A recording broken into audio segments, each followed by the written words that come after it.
Update 4, April 4th. Well, maybe that was a tentative and dramatic place to leave off.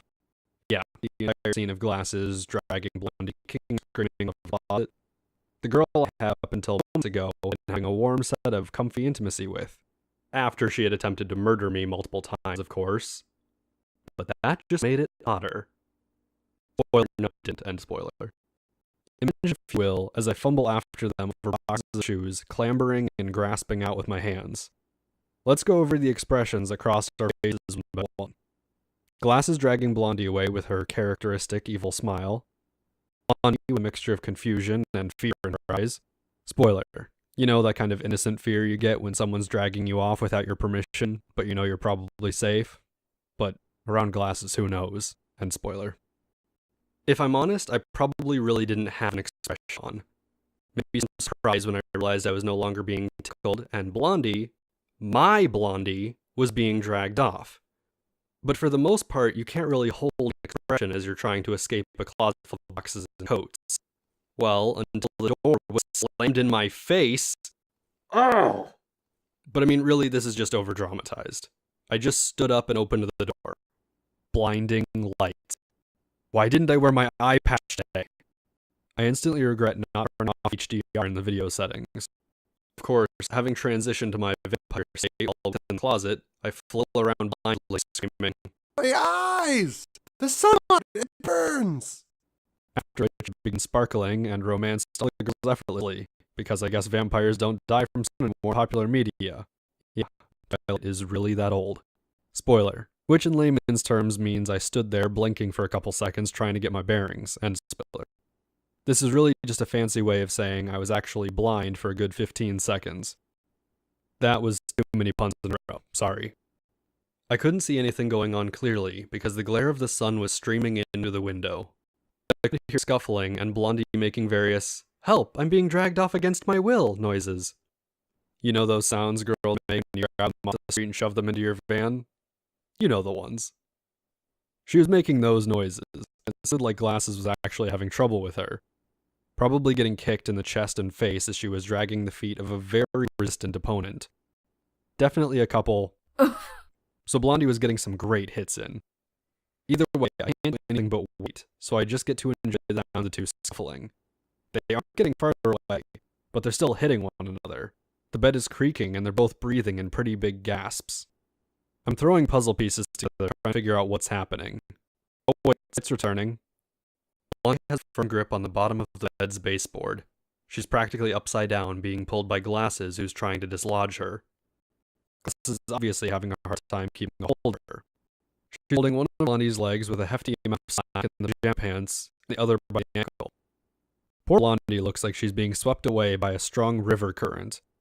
Her pajama bottoms are pulled down enough to show her butt cheeks to the world. Perfect half-moon globes of flesh. Her pajama top is completely open, but she's contorted her upper body in a twist to hold onto the baseboard of the bed. So her breasts are in the "I'm using muscles" mode, and it's not as visually delightful as you would imagine. Which to me, as always, has its lures. Something that smaller breasts always do, and big ones can't. Spoiler. For those of you who haven't been with women in various states of undress in reality, breasts are not always big jiggling things that hang out from the girl's chest. When stretched in various positions, may it be putting on a shirt, yoga, or lying down, women with smaller breasts have the breast shrink in prominence completely and change shape to be much less prominent. This is completely underrepresented in porn, or frankly most if not all forms of media with sex involved. It's just the way human muscles work. Just thought you might be interested in what I mean when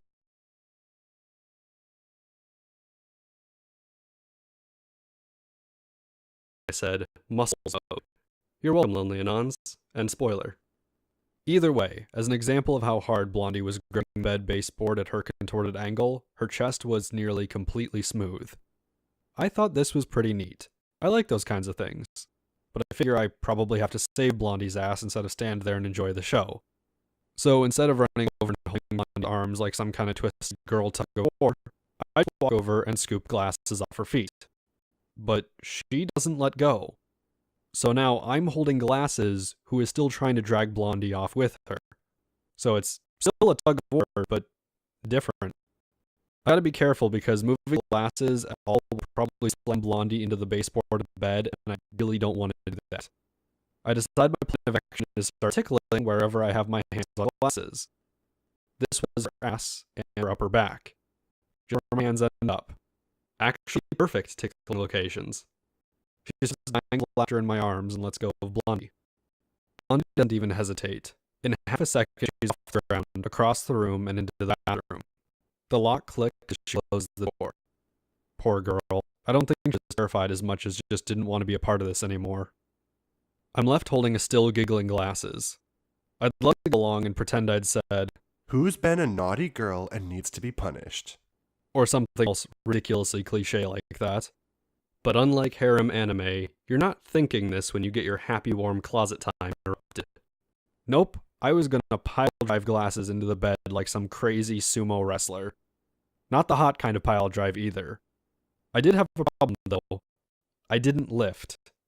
Girls are heavy. With one knee, I kinda use it to hoist her up in the air a bit more than I was already holding her. Well, that's about as much as I'm gonna get. Give her a kind of wiggling shove in the direction of the bed. This isn't a pile drive at all. She just wraps her arms around my neck and takes me down with her. We both end up on the bed. This isn't romantic at all. We're fighting. Tickles, pinches. Ow. Ow. Everything mean I did to her in the closet, I paid back like 7 times. My hair is old. I get my butt pinched. Hard. Across the tussling, I get kneed in the stomach a couple times. This hurts. The only good part is, I'm slowly winning. I managed to pin her legs down and seat my crotch right on her stomach so she can't kick me anymore.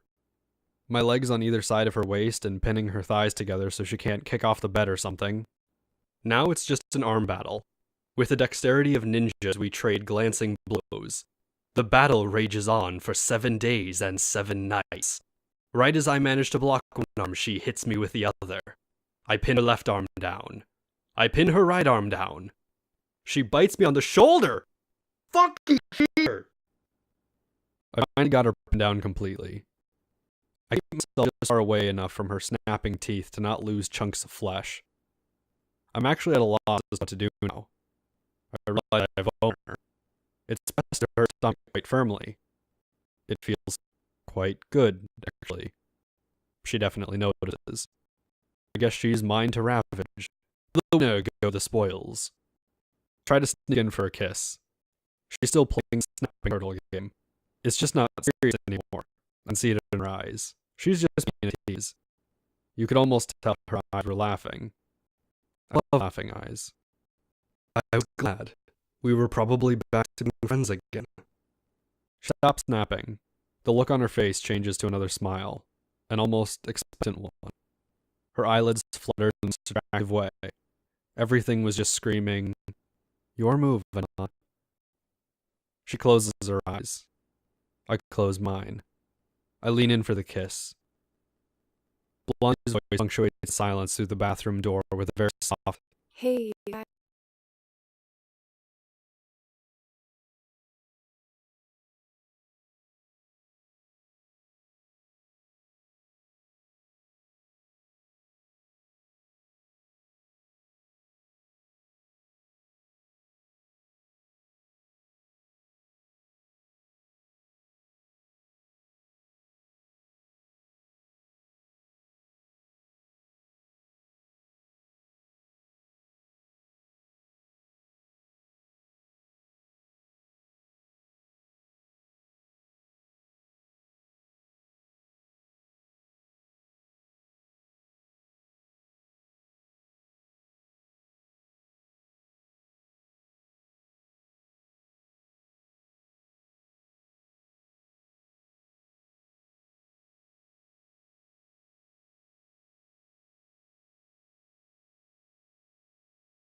Both of our eyes jolt open.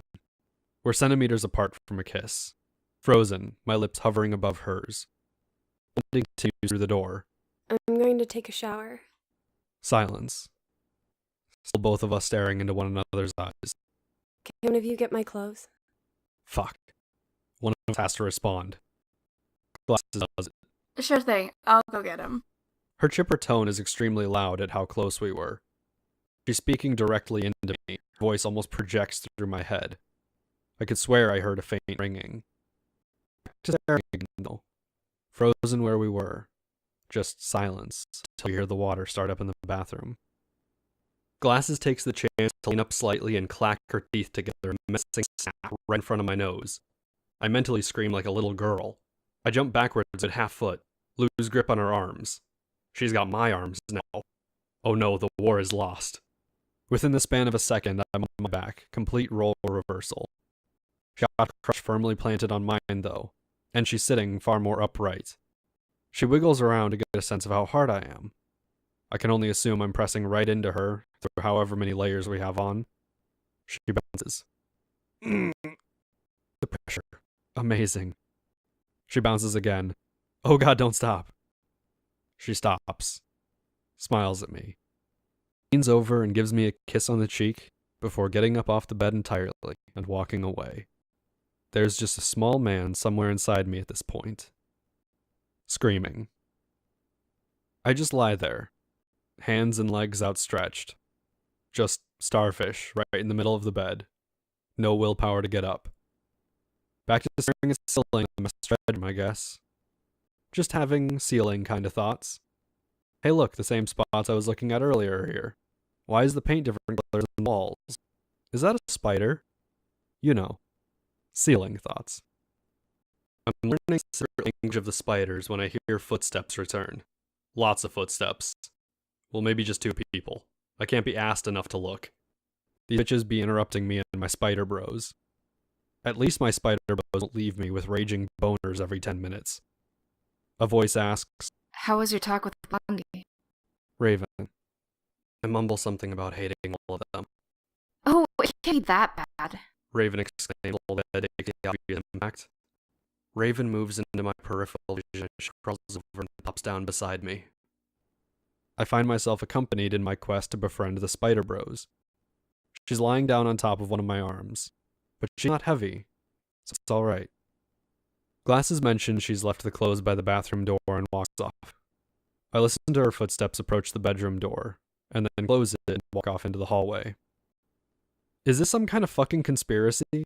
Glasses won't let me near Blondie, but just happily locks me in a room with Raven.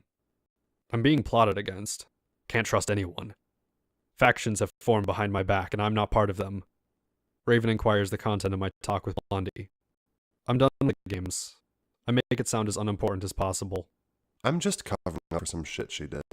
Don't mention it to her. It's not that important. That's met with a characteristic Oh. from Raven's mouth. I still haven't moved. Just not gonna move until my boner dies completely. You're staring at the ceiling. Raven, observant as always. I'm naming the spiders. Me, blunt as always. She starts helping. In 10 minutes, we've named every spot and spider on the ceiling. Did I mention Raven's a total hero? Raven and I, having formed a new Human Spider Guild of Cooperation, plan on using our newfound spider army to rule the world. Lying on a bed doing absolutely nothing but talking about the ceiling. This is a feeling all Anons know and have experienced. I have to remind you that first and foremost, these were really my good friends in this house. I had grown up with Raven from way before even middle school. Last birthday and only were just middle school friends, and Blondie was a new transfer this year, but she was bro status all the same. Moments like these are just as good as everything else. You just forget them when they're gone. Less sappy, and more world domination. We're not sure where to take over first, though. Various countries are ruled out as too cold for Spider Bros. We're contemplating South America, but we're interrupted by a pretty loud shriek from the bathroom, followed by a bang and a crash. What sounds like the entire row of shampoo has levitated into the air and flung itself across the bathroom from where we're lying. various small objects ricocheting off the walls. It sounds like a bomb went off. The idea flashes across my mind that Blondie could have somehow mixed shampoo in the right formula to form an actual explosive. This is probably an actually possible thing. Spoiler. Mixing shampoos is playing with your life and spoiler. It doesn't stay long, because in what can only be considered superhuman speed, Raven and I were both up and yelling, Blondie, are you okay? in unison. No response. We're at the door banging, trying to get her to respond. No response. Raven's trying the doorknob frantically. Blondie locked it. Not sure what the best plan of action is here. The house isn't exactly shit, so I'm pretty sure I couldn't break down a door. There was a tiny window outside. Not one we were gonna get in. Blondie was probably hurt, or had her limbs spread out across the bathroom due to the shampoo explosion. My mind was jumping to grim conclusions as always, as you can see. I grabbed the doorknob, just try to force it open past the lock. Not gonna work. I back up and decide I'm gonna try to be an anime hero and bash the door down. I got this, coach. I take running start. Shoulder straight into the wood. It doesn't give in the slightest. It really hurts though. I give. I crumple into a small pile at the bottom of the door. The door has won. My shoulder burns and throb like I just smashed into a hard door. Wait. That's double a wait. Because I definitely did smash into a hard door. But I also got a chance to look up and take a good look at the doorknob. My friend has these. He showed me how to open them to fuck with his sister while she was showering. They've got a small hole right near the knob that if you put something small into it, unlocks. Pervert memories to the rescue. I get back up and rush over to the parents' makeup dresser. Raven contributes to yelling through the door and trying to get a response. Find a hairpin. Perfect. I roughly shove Raven out of the way and crouch down to find the hole in the doorknob. Right where I knew it was. The door unlocks with a click, and we're both head over heels scampering into the bathroom. What we find is burned into my memory. Every tile, every wisp of steam is there, all in one picture. The master shower stall had the biggest assortment of shampoo and conditioner bottles when I was in there last. They were spread everywhere across the floor. Razors, shaving cream, everything that was kept on the giant shower shelf was now on the floor. The shower was still on. The water was almost falling in slow motion. I could even see the pattern of water as it cascaded down from the custom shower head. And right in the middle of it all was not a beautiful naked teenager that you should all be popping bones for. It was my friend, motionless, and she looked very small and insignificant in the middle of that shower stall. We were at her side in seconds, picking up shampoo bottles to make room to sit beside her. No cuts, check. Breathing, check. Any funny twisted limbs? Nope. We both went over the checklist of everything we could in those couple of split seconds. But us, Blondie was still lying motionless on the shower floor. She didn't even have her eyes open. I don't know if you've ever been in a situation like that. At that age, we'd had no experience whatsoever in appropriate procedures.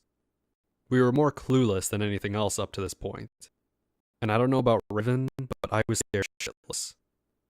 Raven guesses at what to do and starts shaking Blondie softly. It's almost sickening to watch her limp body shake. I don't even know how to describe how fear makes everything terrible, but I was almost sick to my stomach every time Blondie's head rolled a little bit because her body was moved. I just grab one of Blondie's hands and squeeze it tightly, hoping she'll wake up. It's a tense couple of seconds before she shows a bit of movement. The second she does, Raven and I both start breathing again. I didn't even realize I was holding my breath. She's not dead. I realize she might have hit her head pretty hard, so I lift her up gently and look to make sure there's no blood or anything. I run my hand under her head and, besides lots of wet hair, I don't find any large bumps. Doctor non-prognosis? She'll live. I'm left holding a very dazed and confused naked girl in my arms. Spoiler, yeah, she's not dying or dead, so she's back being attractive. Don't say a word. End spoiler. She's not crying or anything. I look at Raven and realize she's crying, though. Actually, that's quite a bit of tears. I look down at my lap and realize I'm crying, too. Oh, No, it's just raining. I look up and see we're sitting happily right under the shower head. We're both soaking wet. Wasn't even on our list of things that needed to be noticed until that point. I find it funny, but it's not time for laughter, so I just hold it in. Raven scoots closer and kind of envelops Blondie and myself in a hug. Warm. Wet. Nothing quite like holding one naked girl in your arms and getting hugged by another in the shower. I hope Blondie is feeling the maximum comfy upon waking up from her temporary coma. I'm still not really in a place to be popping boners, though. I'm confused as to how Blondie managed to take the entire shower stall down with her. I ask her this with What happened? no response from Blondie. She seems to be unwilling to cooperate with answers. Probably because of all of the Chinese water torture we're forcing upon her. Water is running down my head and off my nose and hitting her on the cheek. It's just got to do with the angle my head is at, but it's just a small detail I'm noticing as I pry into her face for answers. She still says nothing. She points up at the corner, about waist height. Raven gets up to investigate. I take the chance to do a once-over of Blondie's body since Raven was no longer blocking my line of sight. Spoiler. Was actually like 4 times, and spoiler. Not a pound of fat on her. Just wet and smooth all the way down. Well, until all the way down. Blondie's a natural blonde. Good to know. I get an odd sound from Raven, kind of an embarrassed hiccup. I think she's caught me looking, so I drop my eyes and do a tactical roll out of there. But I'm pinned down by Blondie, so I don't really go anywhere. I look up at Raven and she's examining something in the corner. She swipes her hand across the tile and comes over and holds her hand in front of me. It's sticky and shiny with a white substance. Oh. Oops. All right, Anons. That's all I have for tonight. Sunday, expect more, yeah? 8 PST-ish? StoryBros Magically Lewd Sleepover Adventure. There's a few things you should know before you start reading. You don't really need to know them, but they change the way you'll experience the story. Each section of text was posted roughly 8 to 11 minutes from one another on average. The threads play out much differently for the non who read it firsthand. Suspense, cliffhangers, and drama are far more light.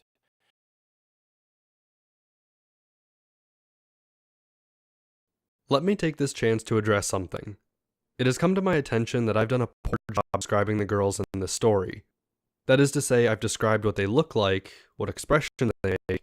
Some Anons are having a difficult time imagining things without pictures. I'm not going to offer up pictures of any of the women here.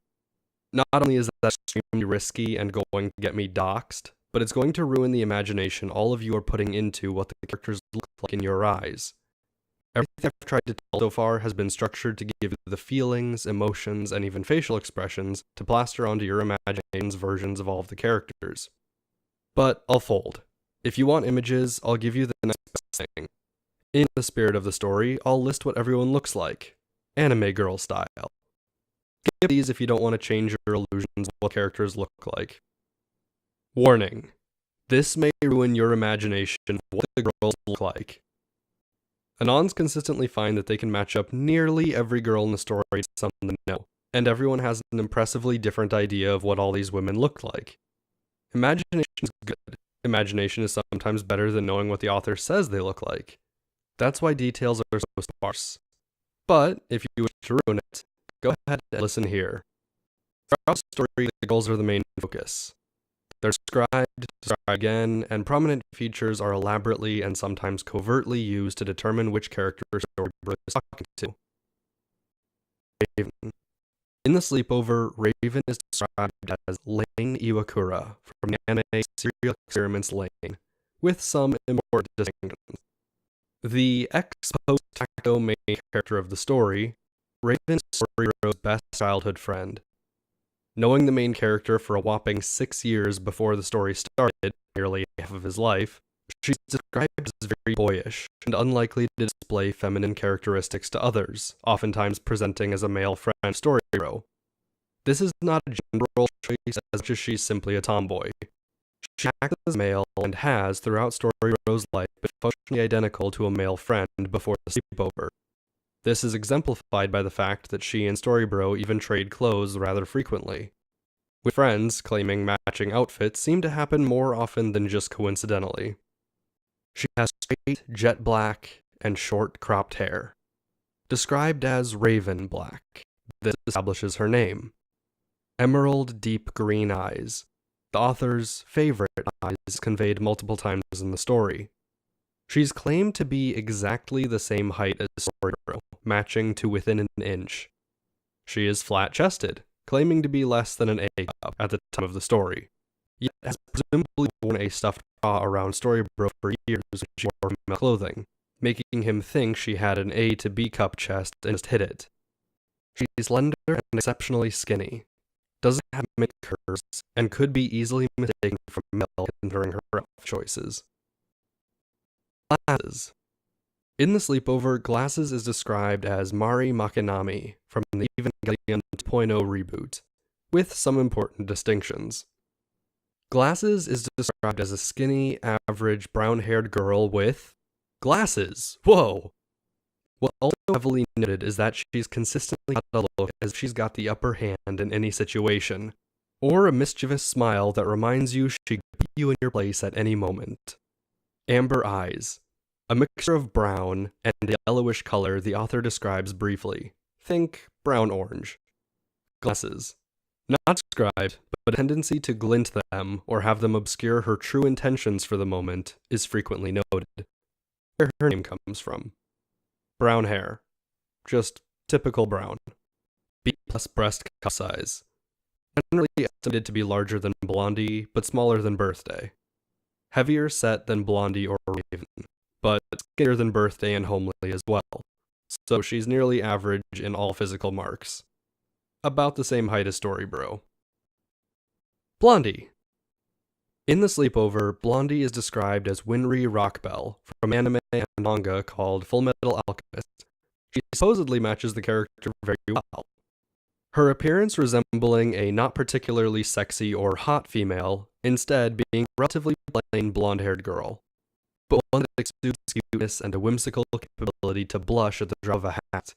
Even when partially or fully undressed, the author stands by her attractiveness being cute rather than sexy, or pushes aside her nudity to examine her underneath, implying modest proportions that convey a very visually pleasing, yet not distracting feminine form.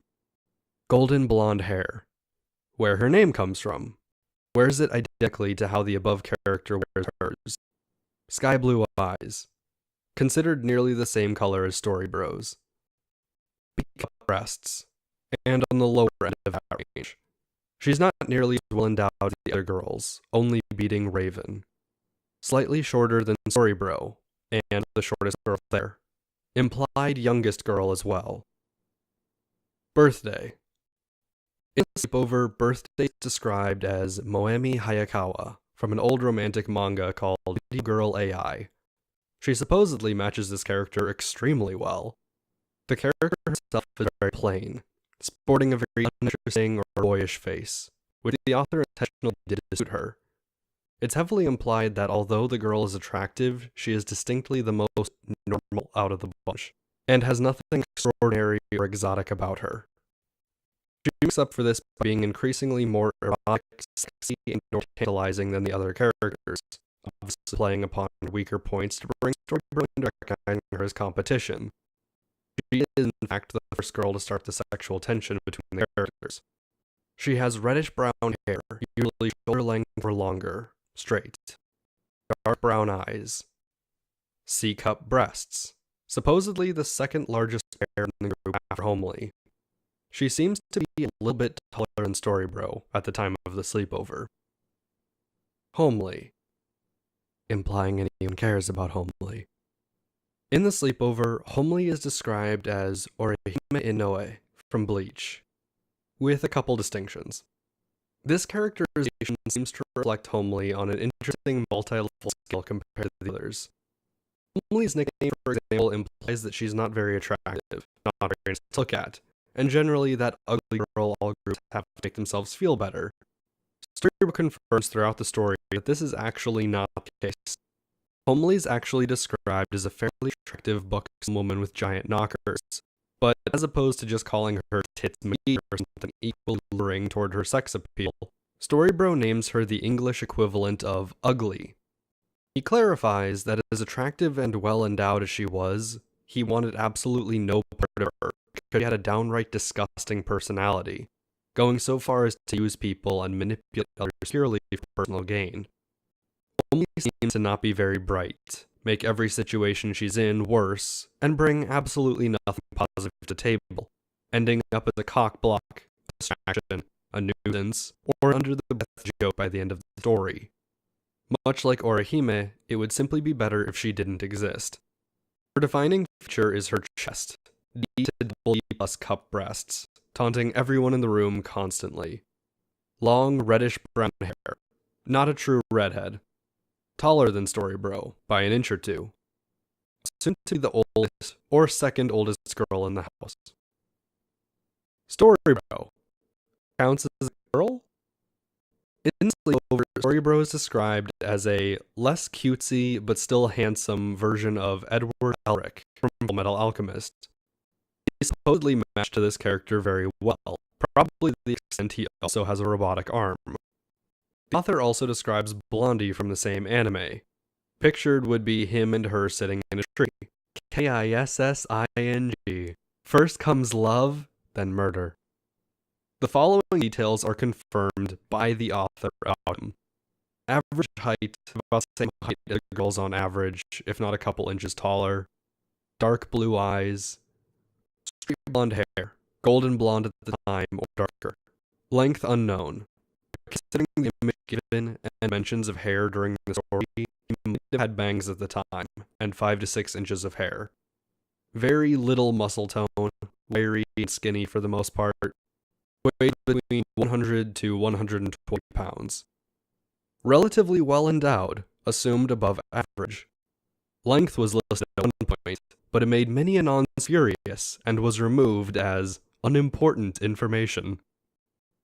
The old original description of the characters from the document. Spoiler. As for me, the main character, I'm a typical blonde-haired white kid with blue eyes. I always related to Edward Elric from Fullmetal Alchemist. I'm not nearly as cutesy handsome, though. Glasses first. Easiest comparison since she's a more human version of Mari Makanami from Evangelion. Breasts and body type about the same, younger in this story. And her hair isn't done at all in the story. About the same length, though. Blondie. Easy. Winry Rockwell from Fullmetal Alchemist. On the fucking spot. We always got poked fun of as being a couple when that anime aired.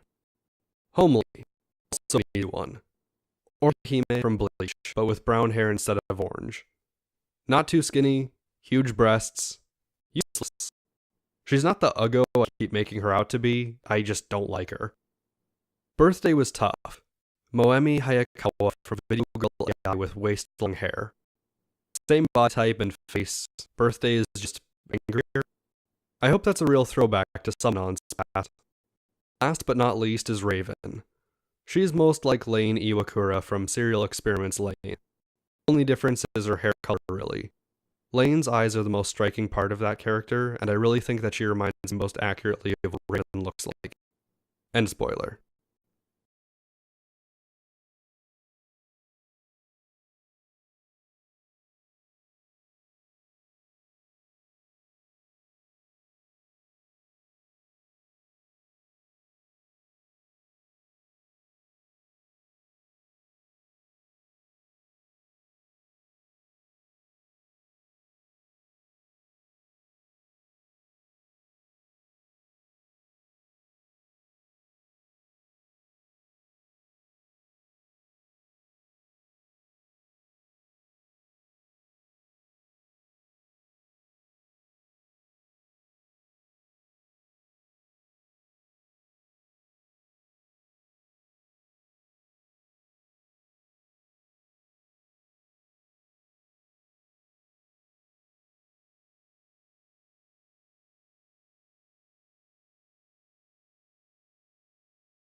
Update 5, April 6th. Raven didn't hold her hand out for very long. Really, it was just enough time for me to see it and realize what it was before she made the appropriate Ew. sounds and held her hand down to the cascading water. Blondie and myself slashed our eyes onto that hand and watch in mesmerizing intensity. Raven can only turn her head away and look at the corner abashedly. No scrubbing, no hand rubbing. She just holds her palm outstretched until the water has peeled off and removed all traces of the gill. Without even a word, Raven gets up again and tilts the shower head toward the corner and just leaves it there. The hot water hits the tile wall in a characteristic big sideways puddle, with the sides leaking down little streams and rivers, washing away the dirty deed indeed. Well, guilt hidden, it's like nothing ever happened. Raven is looking at me with quite a high impact level of guilt on her face. Eyes are contracted slightly, mouth turned down into a frown at the corners, chin and cheeks scrunched up. Her eyes have the quality of being exceptionally expressive.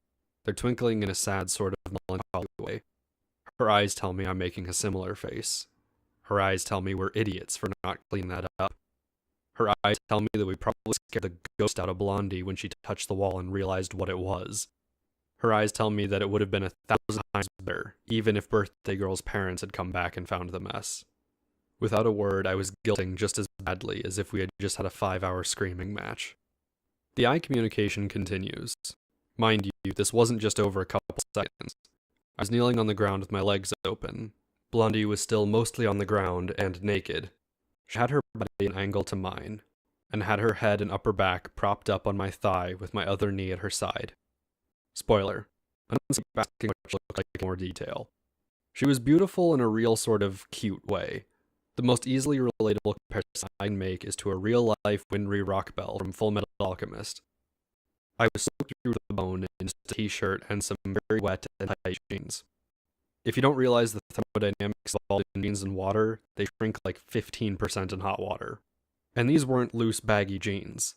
I was a skinny kid, so I had to grab pairs that had tight waists to fit and not slide off my delicious fat hips. Ain't no skinny jean, though. I wasn't one of those kids. Don't worry, Anons. And spoiler. Raven was soaked to the bone as well. Her pants were holding up pretty well to the water and weren't transparent or anything. But her white shirt was soaked all the way through. You know what this means, Anons. Spoiler. The cups of her bra were prominently displaying, because she was still wearing one, remember. End spoiler. Back to the lack of conversation at hand. Raven and I were silent for a good bit of time before Blondie eventually came to some sort of mental conclusion. Blondie looks up with an expectant mask on. The one where your eyes go a little wider, your cheeks relax, and your mouth keeps a perfect straight line while you're waiting for a response. That was you last night, wasn't it? Were the words that tumbled out of her mouth. They weren't even together in the right order, but my brain had rearranged them into the correct places, and the exact thing I didn't want to hear.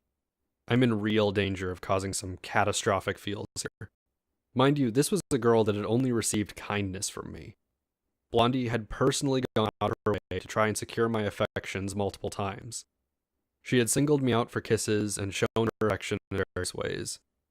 In return, she only caused me severe and oftentimes extremely dangerous bodily harm, and yet I had still returned her affections with smiles.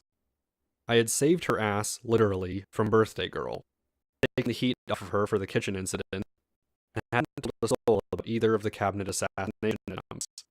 Not to mention I had shown up in the living room and grabbed her hand and take her with me, ran across the house with her hand in hand, hidden in a closet, an extremely intimate game of hide and seek, then once again rescued her from glasses. To top it off, she had just come back from quite a nasty fall, in my arms with my face being the first thing she sees. If there was a word to describe what Blondie was feeling right now, it was special. The word loved comes to mind as well. This girl had someone seemingly single her out for attention and treat her as if she was the most important girl in the world, even though she was a gigantic fuck on her own. This wasn't really true at all, but it was the way things had played out from her eyes. There is no real way to describe these feelings, but by God I'll try if we get to it. Spoiler, when we get to it. Spoiler. But right now I was holding a very emotionally fragile girl in my arms. One that felt at that very moment she was the center of my attention, and that my answer teetered on the brink of shattering that illusion for her. Well, Who was I to crush her hopes and dreams? Well, there are two answers I could pick from. Yep. Fuck, I didn't need to say that answer. Why didn't I deny it? What's wrong with me? Alright, now I'm in dangerous waters. Blondie's face changes from questioning to confused. I can see cracks beginning to form in her heart of crystal glass, and why she's internally struggling to not have it shatter. There's a couple emotions going across her face. Fear, anger. She's probably working at light speed, making connections and tearing apart everything she had convinced herself. I've got to act quickly to stop this train wreck. I assume my most calm and collected tone. Relax. It's perfectly normal. Her face disagrees with me. She's tying strings together in her head, to the time I spent up with Raven and glasses, to the kisses I had shared with all the other women in front of her. After you fell asleep in my arms, you were in my mind. And, you know. Blondie isn't making faces anymore. Her face is kind of blank, actually. Straight lips, not even looking at me correctly, just kind of staring through me. I did just kind of play fap to her in the shower. This would have been the perfect romantic moment. 1,000 birds singing praises overhead for how well I handled it. Guaranteed a spot in Valhalla for my quick thinking and bravery. I'd be telling stories at this moment as I chomped on giant turkey legs the size of my head. One problem, though. Raven. I didn't even realize at the time. Only after looking back can I understand what a doomed world I had consigned myself to. I had been friends with Raven for years, and she was far from emotionally stable. Her self-esteem was rock bottom most of the time. I was probably the only thing keeping her from falling apart most days, seeing as I'd known her since I was very young. Tough life, crappy parents, few good friends, small breasts, which I didn't actually find out about until this sleepover. In retrospect, she was probably hiding them from me by wearing a bra, but that's just the kind of thing Raven would do. Think about that for a second, Anons. Now here I was in the shower with another naked girl in my arms, and I just completely ruined the moment we had shared earlier, and pretended it was about someone else. Are you screaming at your monitor, calling me an idiot yet? No? Just wait. You will be. I had taken a loving romantic crescendo to a first-time sexual experience for a girl, and completely smashed it against a wall. Not just any girl, one that had thrown herself asexually to try to remain relevant when glasses was involved. This wasn't her being slutty on us. That was her trying desperately to shift the attention of the boys she'd been, I can only assume, crushing on for years. You don't need to read minds to know what Raven was feeling right now. Cheap. Used. Throwaway. Unimportant. Very unspecial. Needless to say, I didn't even look at Raven. My eyes were focused on Blondie, and my mind was working full speed to try to alleviate Blondie's misgivings. I wasn't really even thinking about Raven. I thought it would understand at the time. Whereas in reality, Raven and Blondie had probably traded hearts from a moment ago. Where Blondie's was warm and bubbling again, Raven's was indeed shattered crystal. The pieces were as scattered and broken as the shampoo bottles and toiletries scattered around the shower with us. Spoiler. There is no such thing as a harem where you could juggle the affections of all the girls Anons. No matter what faces they show on the outside, one of them loves you far more than the rest. But she'll hide it, and bury her pain in fake smiles and the illusion of happiness, just to make you happy. Because she thinks it's what you want. And spoiler. Blondie was bubbling, a smile on her face once again. From my peripheral vision, I watched as Raven dropped the tense legs, and her kneel fell into a seated position, legs gently splayed out to either side. This was the moment you could actually see her heart rip in half. Thinking I just averted the crisis of a lifetime, I look up toward Raven. She's got her eyes turned downward, looking at what seems to be Blondie's face. It's got a look of what I see as concentration on it, nothing I can read properly. I assume she's just worried about Blondie's reaction like I was. I figure it's time we stop sitting around, wet and cold on the shower floor, so it's time to get up. I stand up and give Blondie a firm hand and a yank, and she's up as well. I extend a hand to Raven as well, but I'm too slow and she just rocked forward on her knees and is up in an instant on her own. We're all standing awkwardly in the shower now. I'll be honest and say that although I was soaking wet in the shower with two women, I really was not interested in a shower. My mind was doing belly flops trying to keep my story straight in my head and make sure I hadn't screwed anything up. It seemed alright to me. Raven seemed lost in thought as well, probably trying to make sure I didn't screw anything up, too. That's my Raven, always a bro. Blondie turns the shower head back towards us and blasts us away from contemplation and back to the moment. I didn't finish showering. Blondie turns flamingo pink when she says this. I didn't even know colors like that were possible with human bodies. She stood on one leg and spread out her wings. I could have been mistaking her for the real thing. She's not sure what she's supposed to be doing. Raven and I are kind of standing there part of the shower with her. Probably extremely embarrassing. I understand the color change. I'm going to continue. A very long pause of silence. You can stay if you want. Just close the door. Invitation to engage in hot shower scene with Blondie sent. It's alright. Application harshly denied by Raven. This is alright in my book. I was in way too much emotional turmoil, with all the heroic saving of unconscious girls and all. Raven and I get our shit together and are about to head the shower door. Blondie reaches for and grabs the peppermint soap. Oh no, not again. I notice and grab her hand to stop her. Don't use this one. It's cold. Blondie looks at me appreciatively, real, tender glimmering in her eyes, and reaches for a different bottle.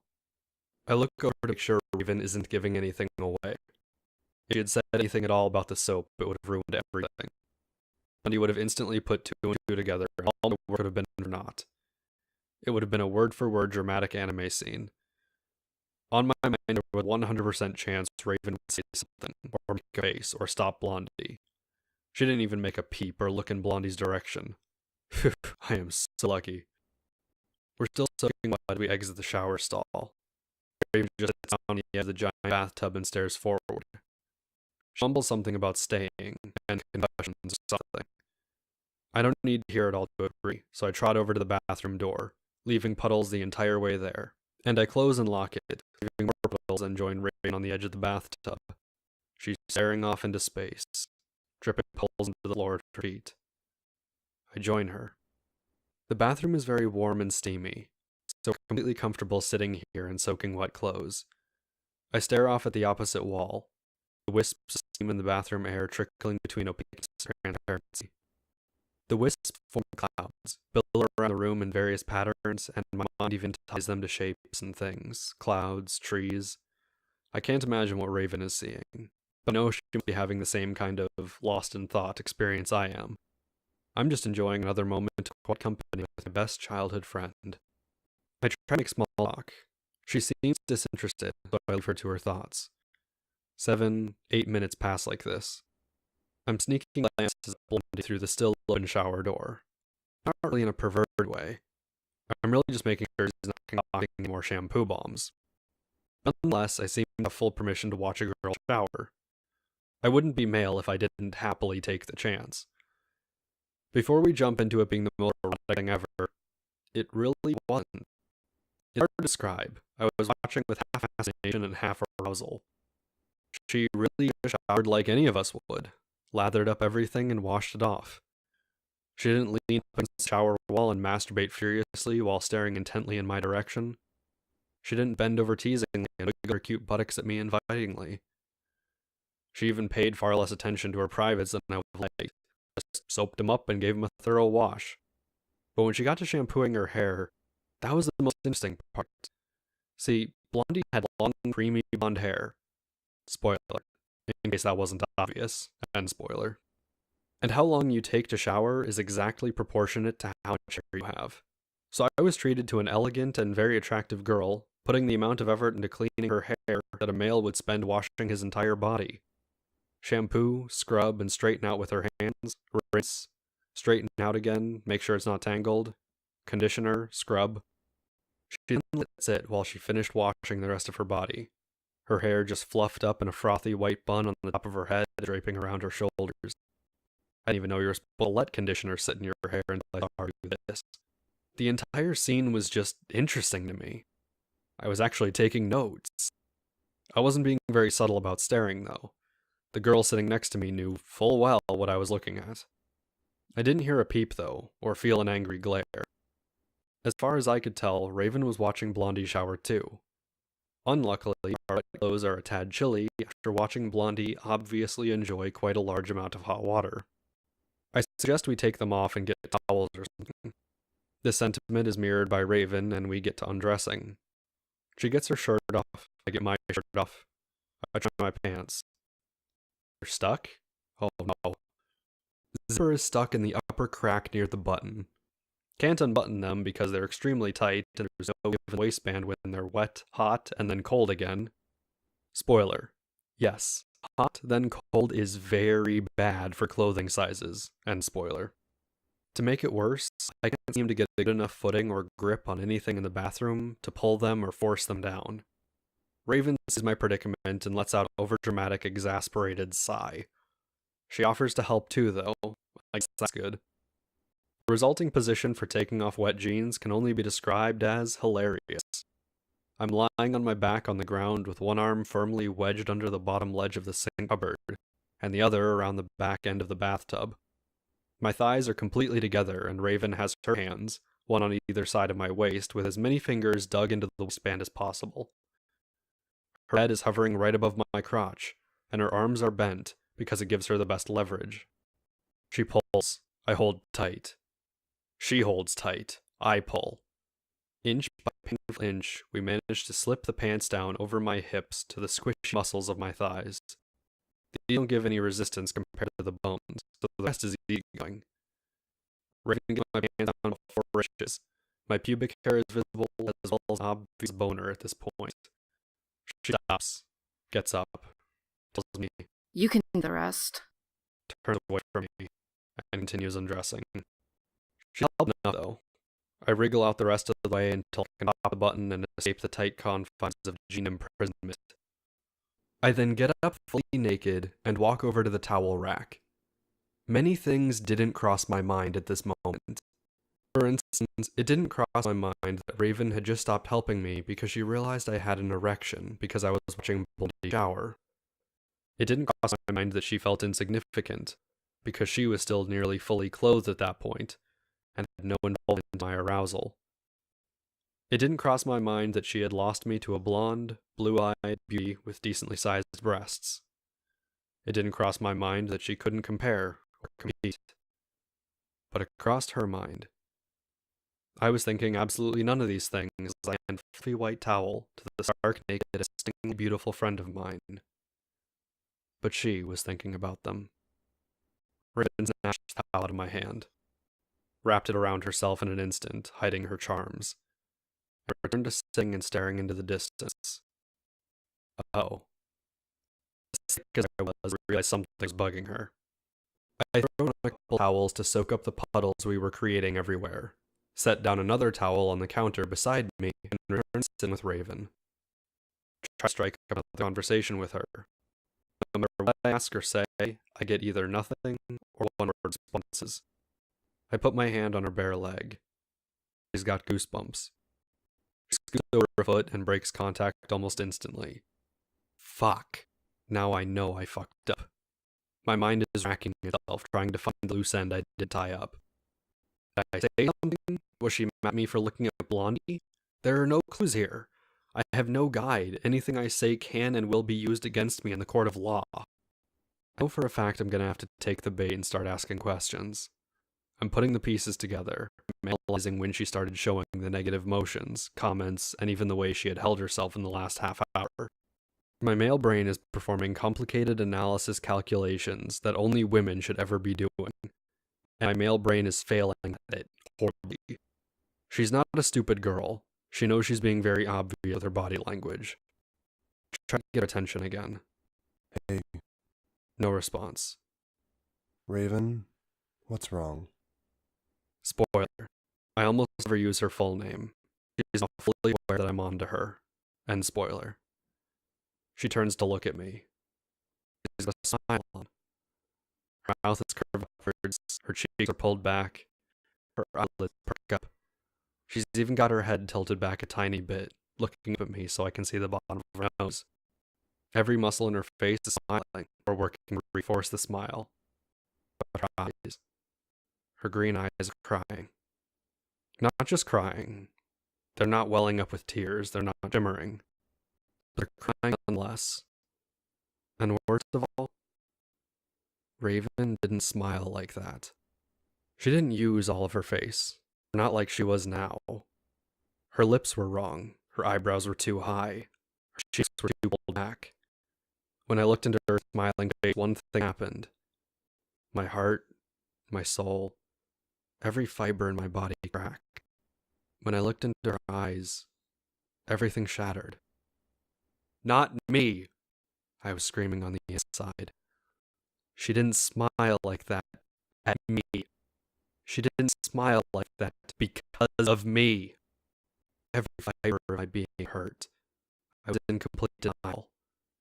Not that smile, I kept telling myself. She doesn't use that smile with me. If there was one look that could have broken my heart at that moment, that was it. That was all I needed. I wasn't just heartbroken and nons. I had a dagger piercing through my chest, burning hot in pain. Have you ever been heartbroken? Spoiler. It comes to my mind that some of you and non have ever had your hearts really broken, had a real love actually end. You should be glad. It's not something I would wish upon anyone. It's not inaccurately named. When your heart is broken, your heart actually feels like it's breaking. For whatever reason, when your body shuts off the feel-good love chemical, you have a slight imbalance in the chemical composition of your blood. Essentially, an acid that was being captured before, or is only being created now, is flooding your bloodstream, accompanying your severe depression and emotional trauma. This happens instantly. I don't know how or why, what chemical really is, but it circulates through your blood, almost a real physical manifestation of your pain. And with every beat of your heart, it sizzles away at your heart muscles into strings. Some people can even die from this. You often hear of elderly couples passing close to one another, or men in lifelong relationships having heart attacks when the spouse passes away. I'm not making this up. It's called broken heart syndrome, and it's a real thing. Heartache is not a phrase or a saying. The pain is real, and it feels like someone stabbed right through the heart, and it doesn't end for days. Right now, as I retell for you to read, I want you to know that I'm feeling the same pain, the same throbbing dullness that I did back then. You don't realize why yet. And spoiler. You see, I was, for all intents and purposes, a sniveling, crying mess on the floor right now. I wasn't. I was still staring at her face. This wasn't even a second that had passed. If there was anything I ever wanted to do that moment, it was shrink into a puddle on the ground and die. I had seen that smile only a couple times before. She used it when we were younger, playing together in my house's yard one summer. When I had grabbed her waist to help her climb a tree, she would wince. I asked what was wrong then, too. I got the same smile, the same contorted mask fake happiness, the same face carefully constructed to pretend there was nothing wrong. I had asked her time and time again that day, because I had known, even back then, that she just wanted me to think everything was all right, that everything was happy. It wasn't until later that day when we were sitting in my treehouse admiring the view of the neighborhood. We only had an hour or so of good sunlight left, and we had to go home soon. So she scooted over the window to admire our kingdom of backyards and rooftop from our suburban perch. I slid beside her and squeezing her against the window frame a bit. Ow! Was the yelp I got in return. I knew I hadn't even hurt her. We hung out at the treehouse all the time. She was made of tougher stuff than me most days. I knew something was wrong, and demanded she let me see. That's when she showed me the bruises. Raven didn't go home that night.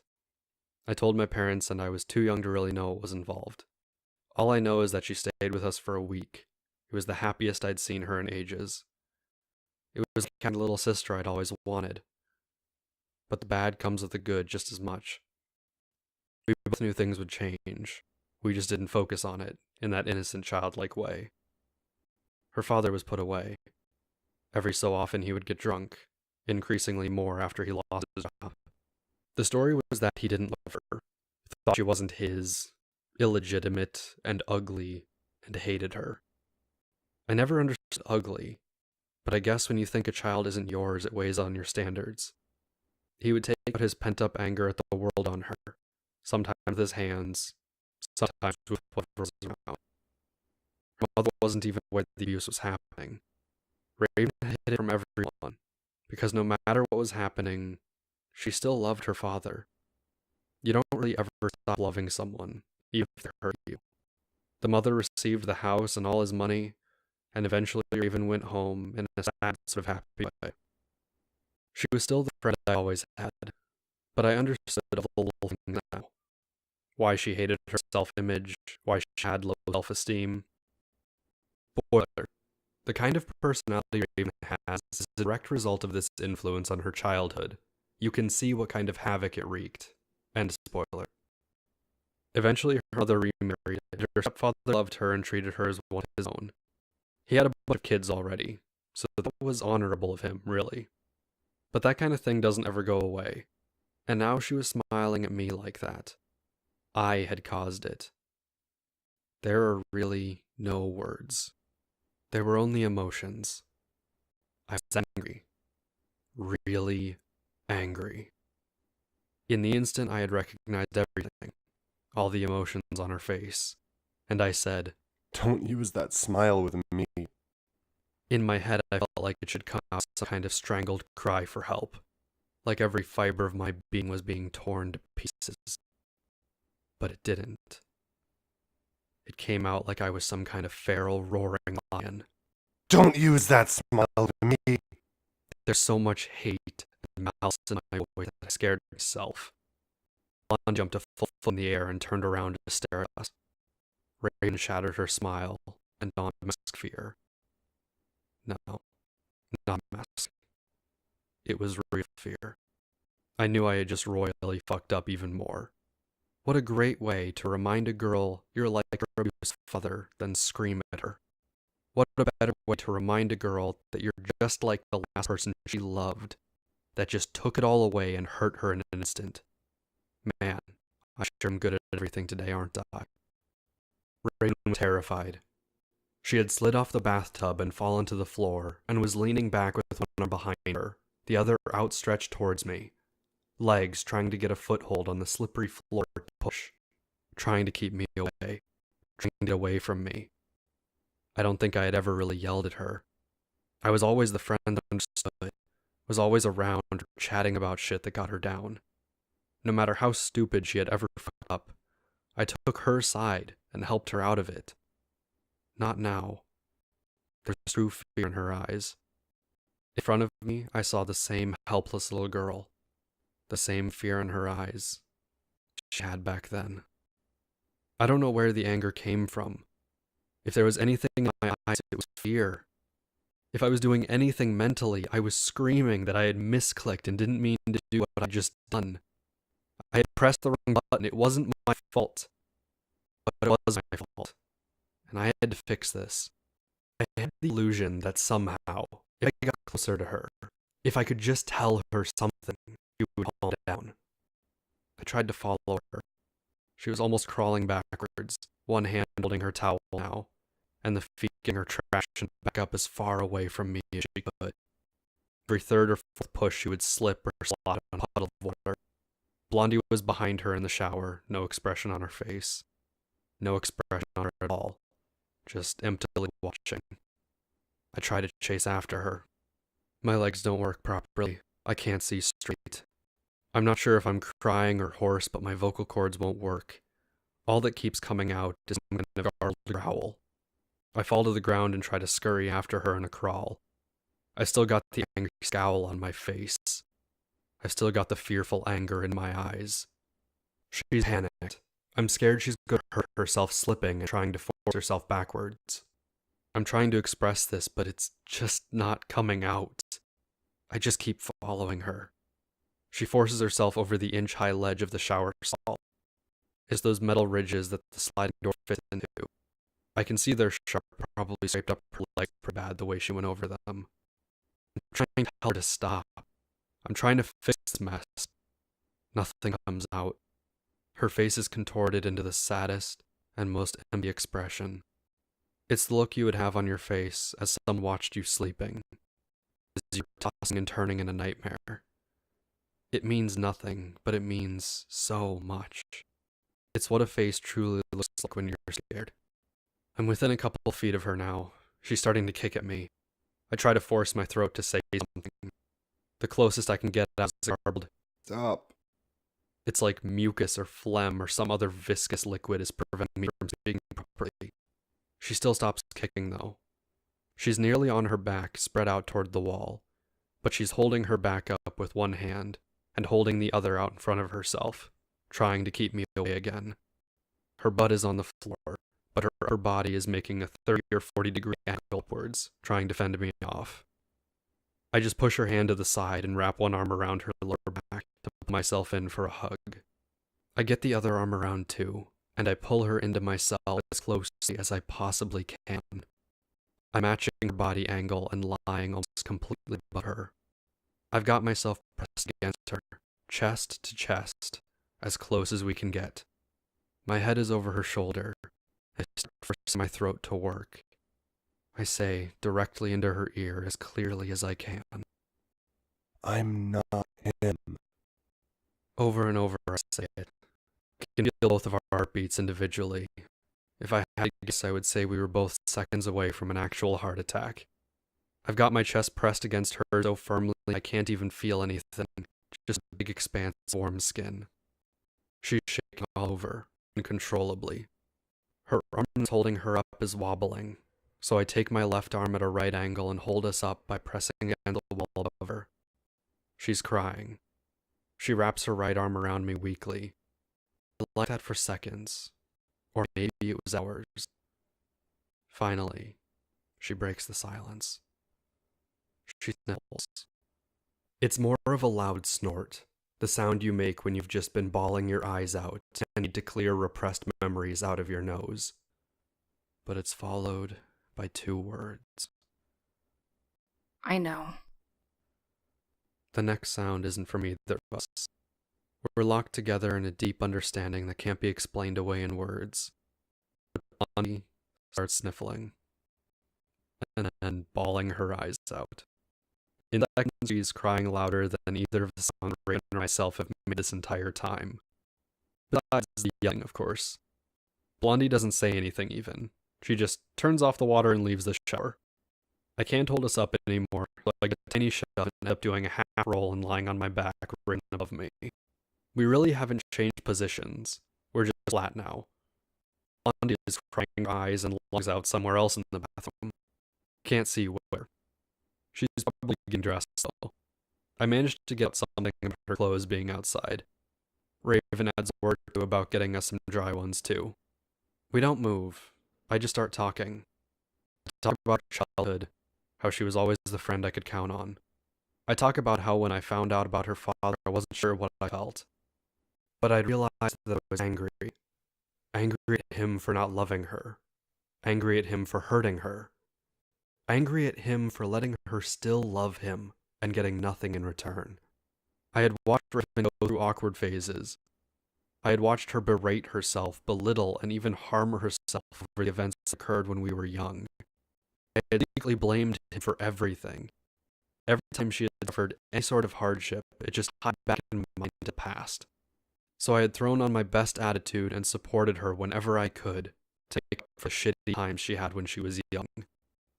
This was some real sappy shit, Dons. Shit like this happens to people. Sometimes it's really important. This time it was, at least.